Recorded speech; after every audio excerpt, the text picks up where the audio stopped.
कुंवर दिलशाद साहब हमें ज्वाइन कर चुके हैं, साबिक सेक्रेटरी इलेक्शन कमीशन। कुंवर साहब, बेहद शुक्रिया वक्त देने के लिए। सर, इलेक्शन कमीशन ने चेयरमैन पीटीआई को पार्टी सरबराह के ओहदे से हटाने का फैसला कर लिया। देखिए, इलेक्शन कमीशन ऑफ पाकिस्तान ने आइन तो नहीं, पॉलिटिकल हमारा जो इलेक्शन एक्ट जो है 2017 उसकी दफा 205 में ये लिखा हुआ है कि जिसको को नहायत हो जाए, सजा याफ्ता हो जाए, वो पार्टी का ओहदे रखने का मिजाज नहीं है।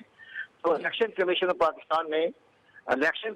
पाकिस्तान ने अपने उसी इलेक्शन एक्ट के तहत फैसला किया है कि चूंकि उनको एक एडिशनल सेशन जज ने फौजदारी मुकदमे के तहत उनको नाअहल भी करार दे दिया, 3 साल की सजा भी दी गई, तो अब वो किसी पार्टी के सरबराह नहीं रह सकते। जो ये फैसला इलेक्शन कमीशन पाकिस्तान ने किया है, ये इलेक्शन एक्ट की दफा 205, 204, 203 के तहत किया है, जिसमें बाकायदा वाज़ेह तौर पर लिखा हुआ है कि सजा याफ्ता शख्स किसी पार्टी का ओहदेदार नहीं हो सकता। तो अब वो जब तक वो सजा याफ्ता रहेंगे तो वो किसी पार्टी के सरबराह नहीं रह सकते। सही है, ठीक है। कुंवर साहब साथ रहेगा। आयशा बख्श एंकर पर्सन हमें ज्वाइन कर चुके हैं। आयशा, क्या कमेंट करेगी इस तमाम तर मामले पर आप? देखिए, इमरान खान साहब को सजा हुई है, चेयरमैन पीटीआई को नाअहली हुई है। जिस तरह कुंवर दिलशाद साहब अभी इलेक्शन एक्ट 2017 का भी जिक्र कर रहे थे, तो उसके बाद यही होना था कि वो अपनी जमात का ये ओहदा नहीं रख सकते, चेयरमैन नहीं रह सकते जमात के। और कुछ नया नहीं हो रहा, ये हम देख चुके हैं। मुस्लिम लीग नून के जो नवाज शरीफ साहब हैं, उनके साथ भी यही बीती है और उस वक्त पे बहुत तालियां बजाई गई हैं। और वही कहा जा सकता है जो बार बार इस वक्त इंटरनेशनल मीडिया और नेशनल मीडिया चेयरमैन पीटीआई को याद करवा रहा है कि जो बोगे वो काटोगे। हमारे सियासतदान समझने को तैयार नहीं है। चेयरमैन पीटीआई जहां खड़े हैं, अभी तो सेशन कोर्ट है, हाई कोर्ट मौजूद है, रिलीफ मिल सकता है, सुप्रीम कोर्ट मौजूद है, मगर साबिक 2 वज़ीर आज़म को तो सुप्रीम कोर्ट में सजा मिली थी जहां उनके पास अपील का राइट मौजूद नहीं था। और यहाँ तो अगर यहाँ से रिलीफ मिलेगा तो एक के बाद एक केसेस फिलहाल दिखाई दे रहे हैं चेयरमैन पीटीआई के लिए। उनको रिलीफ मिलता है, नहीं मिलता है, लेकिन उन मुश्किलात का आगाज हो गया है जो 2017 में मुस्लिम लीग नून के लिए आगाज हुआ था। किस तरीके से आगे उन्होंने लेके जाना है, ये उन्हें डिसाइड करना है। आज हम इस पर गुफ्तगू भी अपने प्रोग्राम में करने जा रहे हैं। चेयरमैन पीटीआई जिस तरह की जारहाना सियासत, सिर्फ पिछले 1.5 साल की बात करूं, उसमें कर रहे हैं, और जिस तरह एक के बाद एक अपने लिए मामला मुश्किल, ना सिर्फ अपने लिए, अपनी सियासत के लिए, पाकिस्तान तहरीक इंसाफ उसके तमाम वोटर और सपोर्टर के लिए कर रहे हैं। अगर उनका तर्ज सियासत यही रहेगा तो फिर वो अपने लिए, अपनी जमात के लिए, अपने लोगों के लिए पॉलिटिकल स्पेस नहीं निकाल पाएंगे। जब आपको सियासत करनी है, इसी मुल्क में सियासत करनी है, यही लोगों के साथ सियासत करनी है, तो फिर आपको बाकी सियासतदानों की तरह कुछ सियासत के रंग ढंग, कुछ जमहूरी होना भी पड़ेगा कि किस तरीके से आपने अपनी जमात को किसी हद तक सियासी मैदान में रखना है, स्मूथ सेलिंग करवानी है। वो मुस्लिम लीग नून जिसके पास कुछ भी नहीं था, खुद पाकिस्तान तहरीक इंसाफ की तमाम लीडरशिप कहा करती थी, नून में से शीन, शीन में से नीन, पता नहीं क्या कुछ निकालते थे, उसी मुस्लिम लीग नून ने अपने आप को सेल करके दिखाया सियासत में। मैं ये नहीं कह रही कि आप अनड्यू कॉम्प्रोमाइज करें, लेकिन सियासत सियासतदानों के साथ करें, सियासत पार्लियामेंट में करें, अपने सियासी मुखालिफिन के साथ करें। उन्हें गाली देकर, उन पे इल्जाम लगाकर, तनकीद करके, बिना सबूत गुफ्तगू करके कुछ अर्सा तो आप उन्हें पॉलिटिकल रिंग से बाहर रख लिए। आप उस पर खुश भी होते रहे, तालियां भी बजाते रहे, तनकीद भी करते रहे, मजाक भी उड़ाते रहे, मगर आज आप खुद कहाँ खड़े हैं? क्या आप इस पर सोचेंगे? क्या साबित किया आपने इतने सालों में? 4.25 साल बतौर वजीर आजम क्या डिलीवर कर पाए? अपना किया कोई वादा पूरा कर पाए? अपनी की गई कोई बात साबित कर पाए? लगाया कोई इल्जाम साबित कर पाए?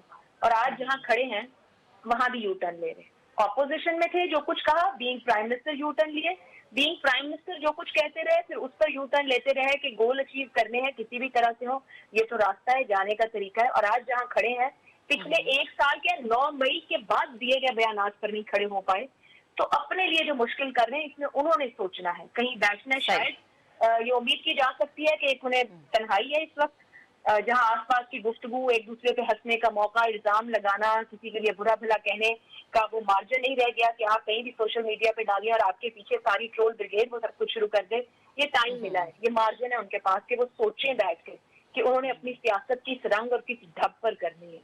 मुस्तकबिल क्या है पाकिस्तान तहरीक इंसाफ का? क्योंकि मैं आज भी कहती हूँ कि वोटर हैं, सपोर्टर खड़े हैं, वोट देने वाले भी मौजूद हैं, मगर उनको रास्ता तो दिखाएं, उनके रास्ते बंद ना करें। चेयरमैन पीटीआई जैसे अपने लिए रास्ते बंद कर रहे हैं, तो मे भी जहाँ जेल में बैठे हैं वहाँ बैठ के सोचे कि कहाँ गलतियां हुई। इमरान खान साहब को सजा हुई है, चेयरमैन पीटीआई को नाअहली हुई है। जिस तरह कुंवर दिलशाद साहब अभी इलेक्शन एक्ट 2017 का भी जिक्र कर रहे थे, तो उसके बाद यही होना था कि वो अपनी जमात का ये ओहदा नहीं रख सकते, चेयरमैन नहीं रह सकते जमात के, और कुछ नया नहीं हो रहा। ये हम देख चुके हैं, मुस्लिम लीग नून के जो नवाज शरीफ साहब हैं उनके साथ भी यही बीती है, और उस वक्त पे बहुत तालियां बजाई गई हैं, और वही कहा जा सकता है जो बार बार इस वक्त इंटरनेशनल मीडिया और नेशनल मीडिया चेयरमैन पीटीआई को याद करवा रहा है कि जो बोगे वो काटोगे। हमारे सियासतदान समझने को तैयार नहीं है। चेयरमैन पीटीआई जहाँ खड़े हैं, अभी तो सेशन कोर्ट है, हाई कोर्ट मौजूद है, रिलीफ मिल सकता है, सुप्रीम कोर्ट मौजूद है, मगर साबिक दो वज़ीर आज़म को तो सुप्रीम कोर्ट में सजा मिली थी जहां उनके पास अपील का राइट मौजूद नहीं था। और यहाँ तो अगर यहाँ से रिलीफ मिलेगा तो एक के बाद एक केसेस फिलहाल दिखाई दे रहे हैं चेयरमैन पीटीआई के लिए, उनको रिलीफ मिलता है नहीं मिलता है, लेकिन उन मुश्किलात का आगाज हो गया है जो 2017 में मुस्लिम लीग नून के लिए आगाज हुआ था। किस तरीके से आगे उन्होंने लेके जाना है ये उन्हें डिसाइड करना है। आज हम इस पर गुफ्तगू भी अपने प्रोग्राम में करने जा रहे हैं। चेयरमैन पीटीआई जिस तरह की जारहाना सियासत सिर्फ पिछले 1.5 साल की बात करूं उसमें कर रहे हैं, और जिस तरह एक के बाद एक अपने लिए मामला मुश्किल, ना सिर्फ अपने लिए, अपनी सियासत के लिए, पाकिस्तान तहरीक इंसाफ उसके तमाम वोटर और सपोर्टर के लिए कर रहे हैं।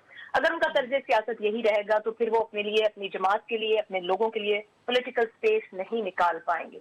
जब आपको सियासत करनी है, इसी मुल्क में सियासत करनी है, यही लोगों के साथ सियासत करनी है, तो फिर आपको बाकी सियासतदानों की तरह कुछ सियासत के रंग ढंग, कुछ जमहूरी होना भी पड़ेगा कि किस तरीके से आपने अपनी जमात को किसी हद तक सियासी मैदान में रखना है, स्मूथ सेलिंग करवानी है। तो मुस्लिम लीग नून जिसके पास कुछ भी नहीं था, खुद पाकिस्तान तहरीक इंसाफ की तमाम लीडरशिप कहा करती थी, नून में से शीन में से नीम, पता नहीं क्या कुछ निकालते थे, उसी मुस्लिम लीग नून ने अपने आप को सेल करके दिखाया सियासत में। मैं ये नहीं कह रही कि आप अनड्यू कॉम्प्रोमाइज करें, लेकिन सियासत सियासतदानों के साथ करें, सियासत पार्लियामेंट में करें, अपने सियासी मुखालिफिन के साथ करें, उन्हें गाली देकर, उन पे इल्जाम लगाकर, तनकीद करके, बिना सबूत गुफ्तगू करके कुछ अर्सा तो आप उन्हें पॉलिटिकल रिंग से बाहर रख लिए, आप उस पर खुश भी होते रहे, तालियां भी बजाते रहे, तनकीद भी करते रहे, मजाक भी उड़ाते रहे, मगर आज आप खुद कहाँ खड़े हैं? क्या आप इस पर सोचेंगे? क्या साबित किया आपने इतने सालों में? 4.25 साल बतौर वजीर आजम क्या डिलीवर कर पाए? अपना किया कोई वादा पूरा कर पाए? अपनी की गई कोई बात साबित कर पाए? लगाया कोई इल्जाम साबित कर पाए? और आज जहाँ खड़े हैं वहां भी यू टर्न ले रहे। ऑपोजिशन में थे, जो कुछ कहा, being prime minister U turn लिए, बीइंग प्राइम मिनिस्टर जो कुछ कहते रहे, फिर उस पर यू टर्न लेते रहे कि गोल अचीव करने हैं किसी भी तरह से हो, ये तो रास्ता है, जाने का तरीका है। और आज जहाँ खड़े हैं, पिछले 1 साल के 9 मई के बाद दिए गए बयानात पर नहीं खड़े हो पाए, तो अपने लिए जो मुश्किल कर रहे हैं इसमें उन्होंने सोचना है, कहीं बैठना। शायद ये उम्मीद की जा सकती है कि एक उन्हें तन्हाई है इस वक्त, जहां आसपास की गुफ्तगू, एक दूसरे पे हंसने का मौका, इल्जाम लगाना, किसी के लिए बुरा भला कहने का वो मार्जिन नहीं रह गया कि आप कहीं भी सोशल मीडिया पे डालिए और आपके पीछे सारी ट्रोल ब्रिगेड वो सब कुछ शुरू कर दे। ये टाइम मिला है, ये मार्जिन है उनके पास कि वो सोचें बैठ के कि उन्होंने अपनी सियासत किस रंग और किस ढब पर करनी है, मुस्तकबिल क्या है पाकिस्तान तहरीक इंसाफ का। क्योंकि मैं आज भी कहती हूँ कि वोटर हैं, सपोर्टर खड़े हैं, वोट देने वाले भी मौजूद हैं, मगर उनको रास्ता तो दिखाएं, उनके रास्ते बंद ना करें। चेयरमैन पीटीआई जैसे अपने लिए रास्ते बंद कर रहे हैं, तो मे भी जहाँ जेल में बैठे हैं वहाँ बैठ के सोचे कि कहाँ गलतियां हुई, कहाँ गलत बयानी की। ठीक है आयशा, आपका पॉइंट आ गया। यानी जो तब्दीली की बात करते थे उन्हें शायद अब अपने तर्ज सियासत में, अपनी सोच में तब्दीली लाने की जरूरत है। बेहद शुक्रिया आयशा, हमारे साथ मौजूद थी। मुनीब, आपका भी बेहद शुक्रिया। कुंवर दिलशाद साहब, आपने वक्त दिया, आपका भी बेहद शुक्रिया।